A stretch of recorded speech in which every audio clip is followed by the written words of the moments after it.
about that. Thank you. Senator Moran. Chairwoman, thank you very much. Thanks to our panelists for being here. Let me start where Senator Thune led, which is with rural communities. Both American and United are significant suppliers of air service across our state.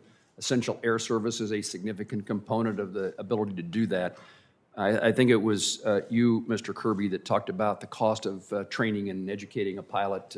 And I assume that are the revenues insufficient to cover the costs of pilots in those smaller towns? Is it harder to cover? And then my question becomes, is essential air service a method by which we could better compensate the airlines for service that is less financially rewarding, if that's the case?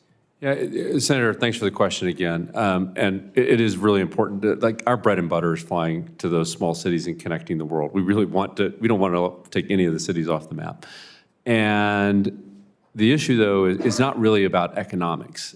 If it is, it's about economics for individuals who are deciding on their careers when they get out of college or when they're wherever and deciding, do I go to law school or do I go to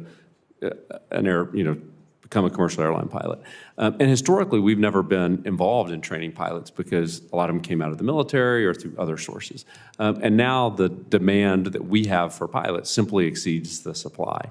So we're starting our Aviate Academy. We've begun to start training pilots. But I don't know that we're going to be, it's not what we've historically done. Our goal is to train 500 pilots a year. That's, we're going to be hiring 2,000 to 3,000 a year. So it's even a small percentage of what we're hiring at United. And so I think we probably need something broader. As much as we like getting EAS money when we fly to markets, I'd much rather take those funds and put them into the infrastructure to create training for pilots and to build a robust pipeline that makes it easy for people with an aptitude and a desire to be a commercial airline pilot to get the training, to get the skills that they need. I would like to focus on giving them better training than they've gotten in the past so that they come out more like a military trained pilot than somebody who's, hasn't been through that path. And I think there's an opportunity to make our system safer, better, create great jobs, and fix the supply problem. But the supply problem isn't going to get fixed in the short term because it takes time to get through the process to become a commercial airline pilot. So resources to support pilot education and training. Correct. Is the request. Yeah. Mr. Parker, anything?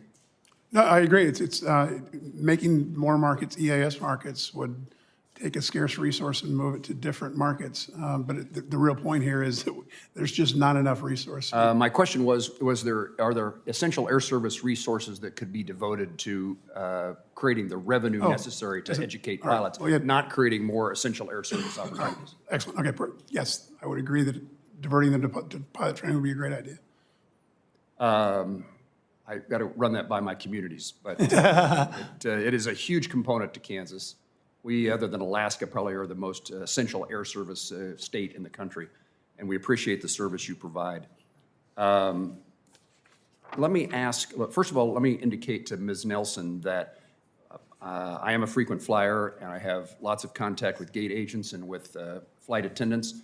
My experience pre- and post-COVID has been almost without exception nothing but tremendous care, compassion, professionalism by those who serve in those capacities. And I want to thank you and those you represent for the manner in which they've conducted themselves, certainly to me, but more importantly, to the flying public in very difficult and challenging times. Thank you so much. Appreciate that so much, Senator Moran. And we love that you fly with us. And also, I would just note, I want to add to what was said here. The more that we can show the public that these jobs are for everyone in it, that they're for women, that they're for people of color, and then that we can give them the means to be able to get that training to get to it. We can actually increase the number of people who are willing to do this work. So I just wanted to add that as well. And thank you so much for your comments. We'll share that with our members. I'm very complimentary. And I would again offer, as others have done so, any way that we can assist. I don't know anything about to-go alcohol. I didn't know that was an option. But not that it's going to change my behavior, but now that I know if that's a problem. Glad you clarified that. You're right. I'm happy to try to help assist to reduce the friction that can occur as a result of that. Thank you so much. I appreciate, Mr. Lawler, the opportunity I had to visit Delta Airlines in Atlanta a few weeks ago.